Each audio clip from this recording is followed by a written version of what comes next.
Morning guys.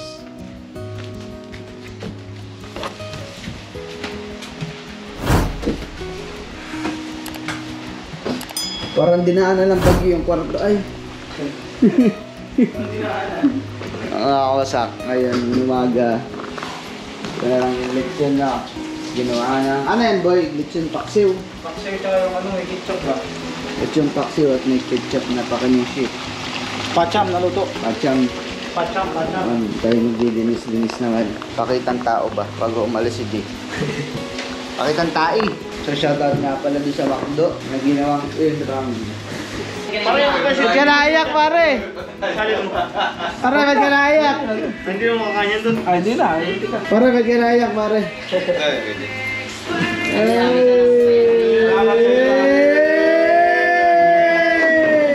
Pag mapapayak ka yun.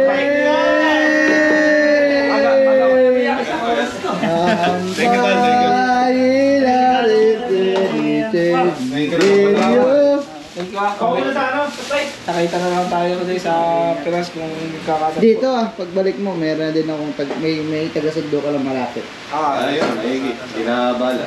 Madali na, no? Ingat kayo ah. Ingat kayo. Iyak na yan.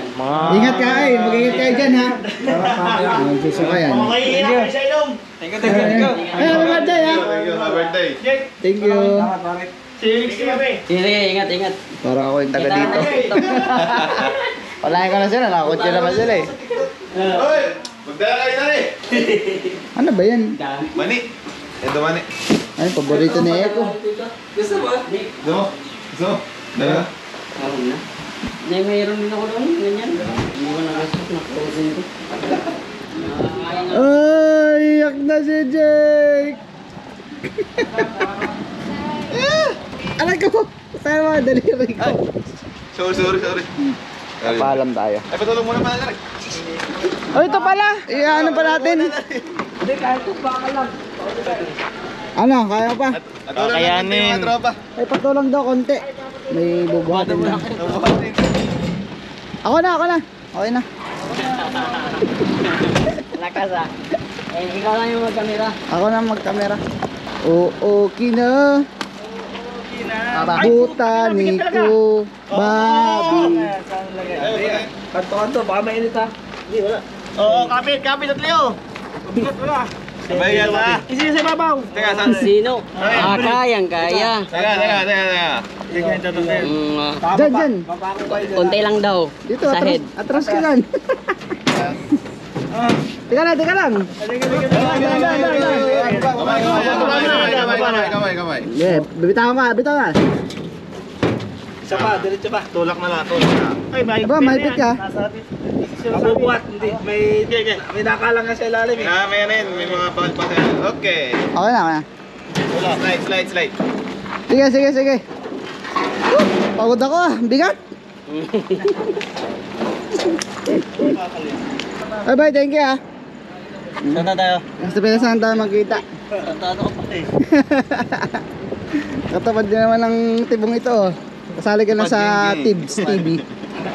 Tom Beats TV. Saan may ano ka? May walis tayo. Mawalis kami doon namin sa YouTube. Ingat. Lugi, malinis na. Lugi yung bayad sa tapad dito. Boy. Martes. Ito boy. Ah, hindi. Sunod na ako. Mapapalo na eh. Para sa mukha ha. Ingat. Buwak! Ay, kato. Ingat. May sipain ni napalabas eh. Ay, kulang pa isa oh. Salamat ha. Sama ka na. Par, kung wala ka sanang parating dito. Naichi ka lang ba, di ba? Naichi ka, di ba? Tama sana ako. Naichi. Bali-balita na lang. Napunta naman kami doon, nalaro kami doon. Nagbabasketball kami doon. Nagpapakita pati kayo sa TikTok dito. Yung kupay ba? Ibigay mo yan. Dali ha sa tao. Nagbabasketball kami doon sa Aichi. Ganda mag-dribble dun. Iba yata Oh. yung Bye-bye. Ingat ha. Chat na lang kayo ha. Wala na kayo nalimutan.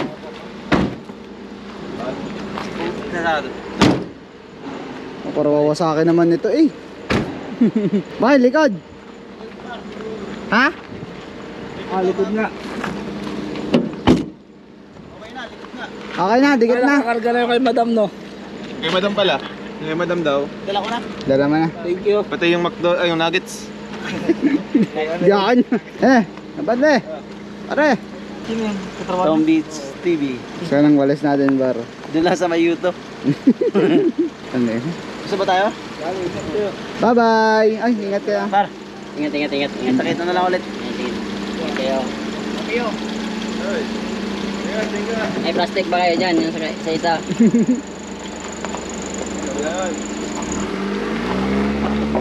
Olo. Arulot na eh.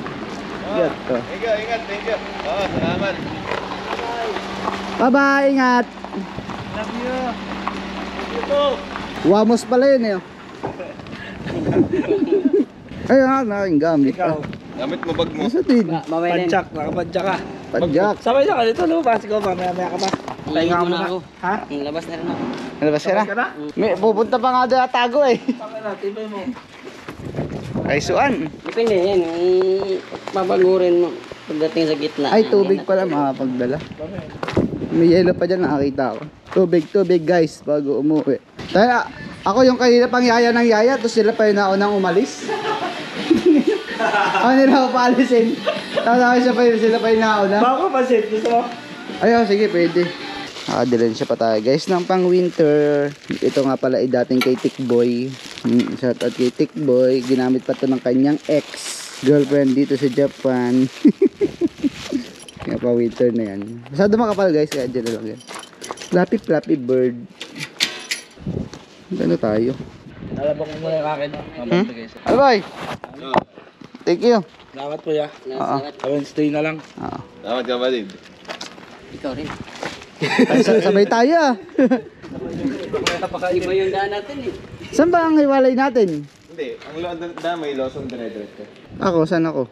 Sabay na kayo pa Lawson, tapos dire-diretso namin yung pa tulay na bakal. Ah, okay. That's okay. Saan pala to? Pagkaluso, dire-diretso na. Papunta na doon.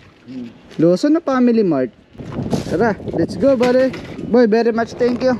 Oh, thank you. Susunod ulit.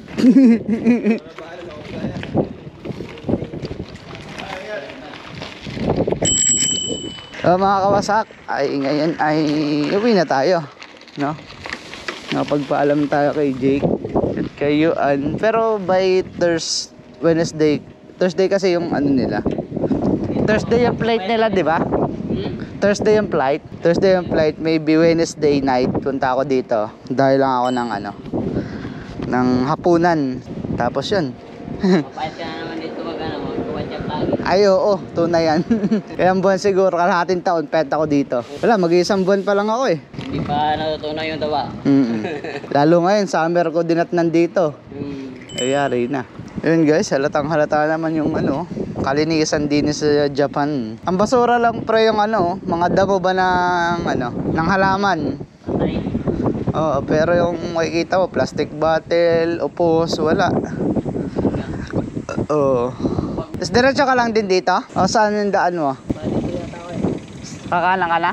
May daan ba ako dyan? Ay, oo nga, dyan din yun eh. Dyan din yung labas eh. Saan ba daan mo? Kaliwa kanan lang din yan eh. Sige, dyan tayo. Tawid ka.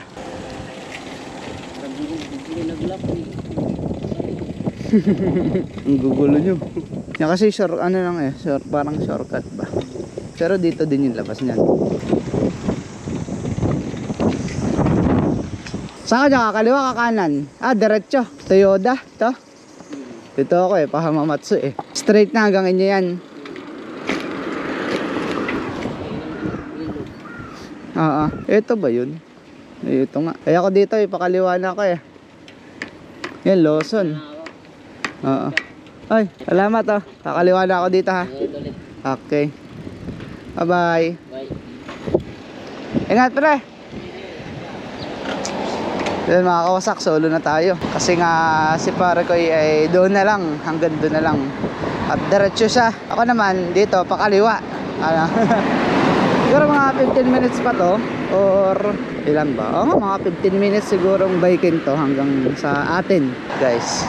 Yun lang, isa nakakalungkot isipin. No, isa nating kaibigan ay pauwi na. Pero sa part niya is napakasaya nun. At malungkot na masaya. Malungkot kasi alis siya dito sa Japan na kinabuhayan niya ng 3 taon.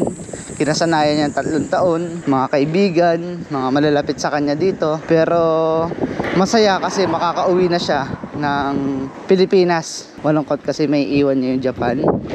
At masaya na makakauwi na siya ng Pilipinas ulit at makapiling ang kanyang mag-ina. Kasi guys, hindi pa niya nakakasama yung anak niya. Kasi yung anak niya is nandito na siya nung ipinanganak ang kanyang baby. Yan, 1 taon kalahati na ata.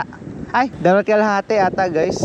Yung anak niya, 2 taon at kalahati. So nakakaingit lang na may anak na ganun na. Sana ako din soon pag uwi ko. So di pa ako nakaka-uwi. Di pa ako nakakatagal dito sa Japan, pero may plano na agad ako ng uwi sa Pilipinas. I mean, bakasyon lang naman. Hindi naman totally na uuwi na for good. Hindi, magbabakasyon lang.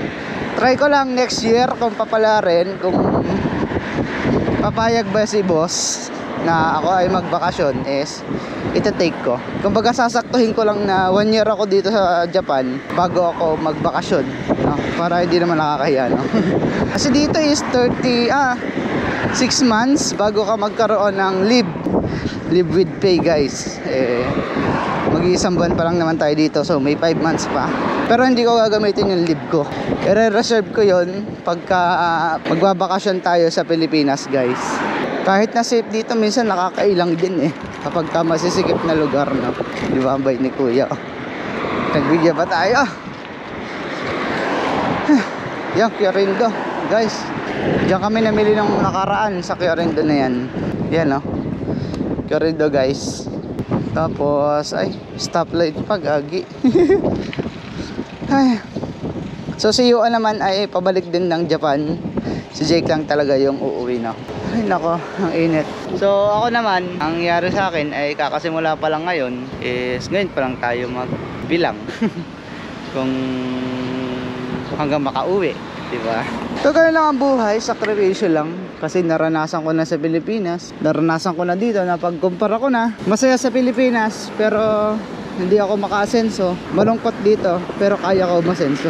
Sakripisyo ba? So choice mo na lang kung saan ka babagay.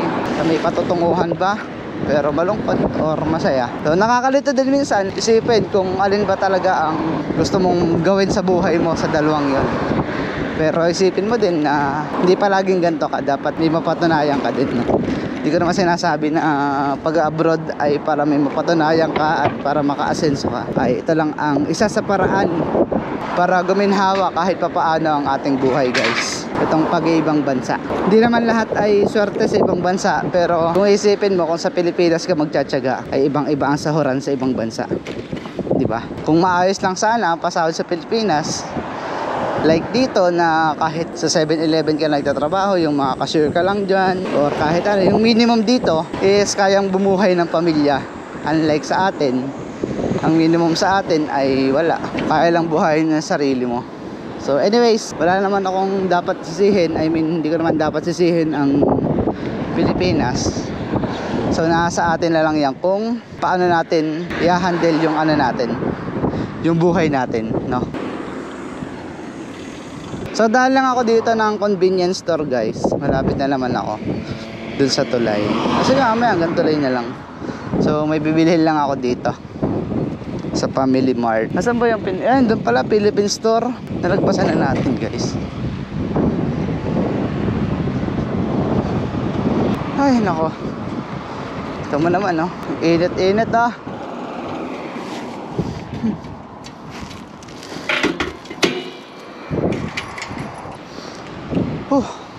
Tingnan nyo naman, no? Buhay ng Pilipino sa malayo, diba? So ito lang ang tanging service natin, itong ating bike.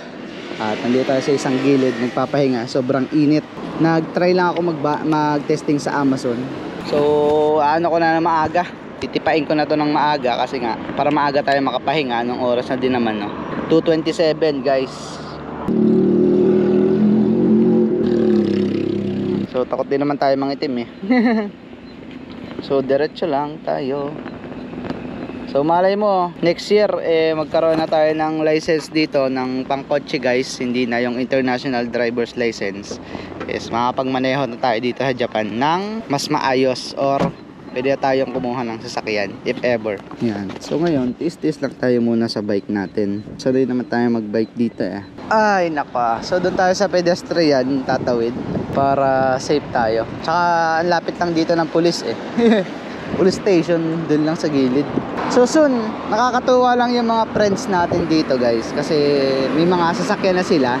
Siguro kung nagtagal din ako dito, I mean kung hindi ako umuwi agad ng Pilipinas, siguro may kotse na din ako ngayon. Or di man may kotse, kasi hindi kayang priority yon. May lisensya na ako dito, sasabay ako kay Najura siguro nun ng pag-aasikaso ng pagpapalisensya. Kaso nga lang, syempre may mga mali tayong naging decision sa buhay. Hindi naman mali. Actually, nasa part ng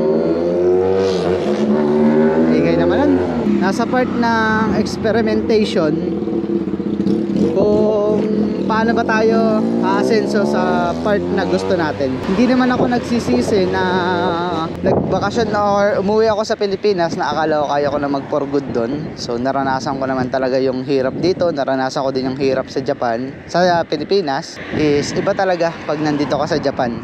Iba yung takbo ng buhay mo. I mean, iba yung financial freedom mo pag nandito. Hanggat may trabaho ka. Yun nga lang, talagang napakalungkot. Yun ang talaga ang number 1 na kalaban. Sa trabaho naman, wala naman kaming problema sa trabaho. Lahat naman kayang trabahuhin eh. Lahat naman kayang gawin ng Pilipino eh. Or ng kahit sino. Yun nga lang, ang pangungulila, ang isa sa mga nagiging dahilan kung bakit umuwi ang karamihang Pilipino galing abroad ay yung kahinaan ng loob, pangungulila, kalungkutan, gano'n. Ewan ko kung ano bang mangyayari sa mga susunod na buhay, pero ang mapapangako ko ngayon sa aking pagbabalik nito sa Japan is may mga goal na ako na kailangan gawin, na kailangan i-target, i-hit. Unlike nung una, wala akong goal na nagpunta dito. Gusto ko lang magtrabaho, kumita, magsaya, easy go lucky. Yun lang naging mali ko nung una, pero ngayon alam ko na ang gagawin ko sa sarili ko, diba? So napakasaya ko din naman na nasa Pilipinas, nakasama ko yung mahal ko sa buhay. Tapos si Trisha, yung aking girlfriend na fiancé, is nakasama ko din ng matagal, diba? Nakilala namin ng isa't isa lalo. Tapos yun, nagkaroon na ako ng goal sa buhay. Ano ba yung dapat kong gawin? Kaya nung pa-abroad ako, sabi ko, mag-abroad na ba ako ulit? Kasi kailangan eh. I mean, hindi naman totally ganun kakailangan, pero yung gusto namin gawin sa buhay, hindi namin kayang gawin sa Pilipinas. Hindi namin kayang targetin na nasa Pilipinas kami. Kaya sabi niya sa akin, sige, mag-abroad ka para mapabilis yung asenso natin.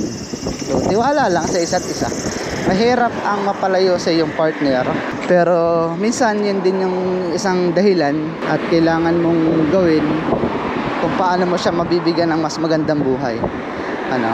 Nandun na tayo sa part na sayang yung oras na imbis na kasama mo yung mahal mo sa buhay, pinasa malayo ka para bigyan sila ng magandang buhay. Yun nga lang, talagang sakripisyo. So para sa amin din to, sa pamilya ko, kay Trisha, sa akin, at kung sakali sa magiging pamilya namin if ever. Kaya yun lang. Ganito talaga ako nagiging madrama pagka nag-iisa na, lalo yung galing kami sa sayahan tapos mag-isa na akong pauwi. Yun lang guys, bukas trabaho na naman.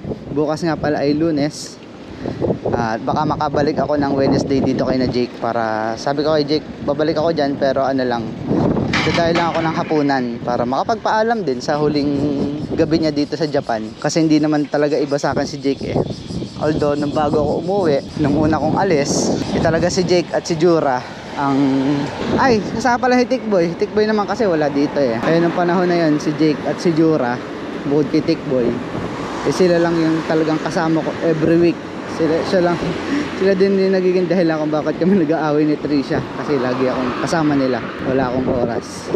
Ilang guys, bukas bakbakan na naman. Ngayon kailangan natin magpahinga. Meron pa tayong konting oras para magpahinga. Tapos mamayang gabi baka lumabas ako para mamalengke ng konti. At bukas labanan na naman sa tunay na buhay.